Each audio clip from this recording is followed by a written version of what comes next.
After 12 long years, Avatar fans finally got what they'd been waiting for forever. We saw the journey of Jake and Neytiri getting together in the first movie, but things changed quickly in The Way of Water. In Pandora, something's always brewing. An ancient threat resurfaces in this movie, which means Jake might have to wage war against his kind. Let's get into what you need to know about the people on Na'vi in this movie. First up, let's look at who the Na'vi people are. While everyone likes to make comparisons of the Avatar franchise to things like Pocahontas and Fern Gully, everything in the movies just reminds us that this is completely different and has never been done before. We can start by looking at the Na'vi people in the movies. The Na'vi are an extraterrestrial race native to Pandora. Even though they're built a little bit like humans, they're not like we saw. Next, a little refresher about Pandora. Pandora is a moon in the Alpha Centauri system, which is the nearest star system to our own solar system. It's one of 13 moons orbiting Polyphemus, a gas giant similar to Jupiter, but resembling Neptune in appearance and orbiting Alpha Centauri A. We know that Pandora was discovered by humans sometime between 2050 and 2077. While its land and appearance from space are very similar to Earth, humans just cannot inhabit it because of the high concentration of carbon dioxide in the atmosphere. If a human got exposed to it, they could die in 4 minutes. The terminology and mythology in Pandora's world can be overwhelming at times. After all, it is a whole new world, and we've never seen anything like it before. Avatar: The Way of Water is full of detailed world building, Na'vi culture, and additional information on the enigmatic goddess and divine entity, Eywa. The Way of Water was able to broaden the world that Avatar created and even incorporated some fresh ideas into the plot. In the new movie, Jake and company explored a lot more of Pandora, which means there are a lot of us to keep up with. We need to understand and kind of dissect the small nuances. That's what completes the viewing experience. Now for what they look like. The way these creatures look is one of the main reasons why Avatar is one of the highest grossing movies of all time. A lot of thought went into designing them, and we can see that. Unlike humans, these creatures have tails and bright blue skin. They are also very tall, being between 2.5 and 3.9 meters in height. That's not the only extraordinary thing about them though, considering that they are extremely strong and much more advanced than humans when it comes to endurance. These aliens also have feline characteristics, such as a flat, bifurcated noses, large, round eyes, and pointed ears with independent movement. The long tails are used for gripping and balance just like cats. Even though they're very tall, the people of the Na'vi are also slender. Like we saw in the movies, their neck is long and body slim, with a narrow, elongated waist and wide shoulders that create a V-shaped upper back. They might seem small from their frame, but their muscles are very well defined, and they have over 4 times the strength of an average human. What's even crazier is that they somehow fall, which is highly unlikely because of their uncanny sense of balance. They can escape unharmed without any injuries because of their bones. They have naturally occurring carbon fiber, which, of course, humans don't. All of these characteristics allow them to scale trees, rocks, and other obstacles with ease, thanks to their superior strength and agility. Next up, let's learn more about the way they live. The Na'vi live across various biomes on Pandora in territorial clan societies. Their social structure is based on equality, and this basically just applies to everything. Hunting, foraging, handicraft, and all other activities are divided equally, and all these things are centered around one thing: the workshop of Eywa. Eywa is regarded by the Na'vi as an all-encompassing goddess who protects the balance of life on the moon. Following Eywa's instructions, the Na'vi strive to live in perfect harmony with their environment, taking only what is necessary for survival. There's a lesson for humans there. Although each Na'vi clan has its own culture, art, music, and dress code, the 3 laws of Eywa, or the Na'vi way, govern all Na'vi. These are: you shall not set stone upon stone, neither shall you use the turning wheel, nor use the metals of the ground. Everyone follows this, and that's what makes them so technologically challenged. These laws allow them to be in tune with nature and the ecosystem in Pandora. Still keeping this in mind, the Na'vi do display a level of advanced technology sometimes. For example, they have crossbows, which humans did not develop until the 4th through 6th centuries. Now for the Na'vi clans. In the first Avatar film, we mostly see the Na'vi based in Home Tree, with glimpses of other clans toward the film's climactic battle. The Oceanic Metkayina clan, who have adapted to life in the water more than any other Na'vi clan, will be featured in Avatar 2 titled The Way of Water. There are several known clans on Pandora, many of which haven't been seen: the Anuri clan, Hulanta clan, Kukanan clan, Mangwat clan, Metkayina clan, Olangi clan, Amatkea clan, clan, Reitanu clan, Takami clan, Terangi clan, and Tipani clan. Moving on to more things we found out in The Way of Water. A person whose consciousness is implanted into a Na'vi hybrid body is an avatar. In the Avatar universe, the Resources Development Administration, RDA, commissioned the Avatar program in response to intense public demand. Apparently, humans thought that it was very important to learn to communicate with Pandora's native species. In Avatar the game, we saw functional hybrids which allowed humans from Earth to study everything in Pandora very closely. They could go around and look at the atmosphere, as well as the environment, and even collect samples and interact with the Na'vi. Still, it's crazy to think that people are more closely genetically connected to slugs than to the Na'vi. According to the Avatar Wiki, when operating an avatar, people are referred to as drivers, and they employ a whole-body remote neural interface to operate and manipulate the avatar body. Jake Sully, Sam Worthington, makes a decision in the first Avatar film to give up his physical existence in exchange for living permanently as his avatar. Of course, this isn't as simple as it sounds, and Jake has to do a lot, including a rite involving the Tree of Souls and the local Na'vi. Even though his looks still exhibit the characteristics of an avatar, such as having 5 fingers instead of 4, he is now totally Na'vi. Coming up, let's find out more about the locations of the film. There are a lot more places within Pandora that are explored in the latest Avatar movie. People thought that the world of Avatar is just tiny like we saw in the first movie, but The Way of Water proves this is not the case. The Way of Water is set completely on Pandora. In the second movie, mankind is still attempting to colonize Pandora, which is quite far from Earth. Humans can't breathe in the mixture of gases, so when they're outside, they wear exopacks to cover their entire face. On the other hand,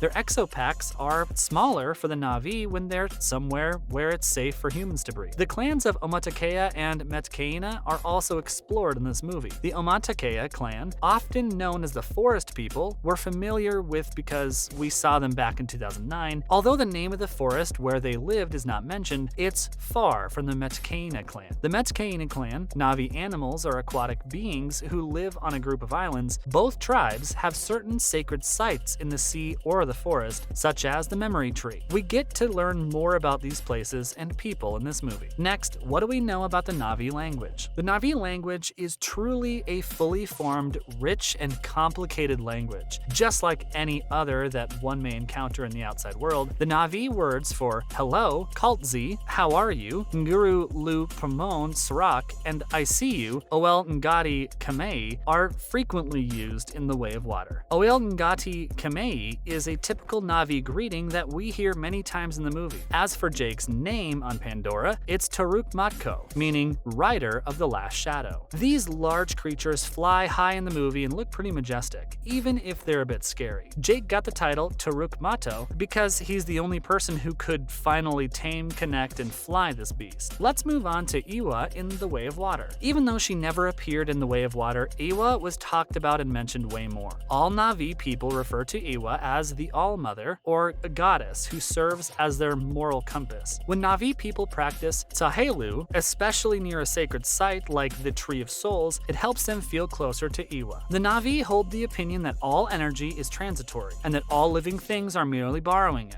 They are aware that this energy will eventually need to be given back to Eywa. At the eldest kid Neteyam's funeral in the final scene of Avatar: Way of Water, this phenomenon is seen and said. Since it was the sacred tree that the Na'vi worked to save against the RDA, Eywa holds all souls in a memory bank known as the Memory Tree. Jake also uses Tsahelu towards the end of The Way of Water, and Eywa ties him to Neteyam. Then, in memory of going fishing together, he's able to see and communicate with him. Finally, one last sign of Eywa. When they join the Metkayina tribe, Kiri, Jake's adoptive daughter, who was enigmatically conceived from Grace's avatar, claims that she can clearly feel Eywa. In the movie, Kiri forms a link with the Metkayina clan's underwater Tree of Souls, and Eywa enables her to communicate with and even speak to her biological mother, Grace. Even though their time together was cut short because Kiri had a seizure, it's undeniable that Eywa and Kiri share a strong bond. After all, the complex world building in Avatar: The Way of Water is what makes the movie so fun. You just immerse yourself in the whole thing and it leaves you memorized. We can't wait to see what'll be next. That's a wrap for this video. What do you think of the latest Avatar movie? Let us know in the comments below. Make sure to give this video a thumbs up and subscribe to our channel for more videos like this. See you in the next one.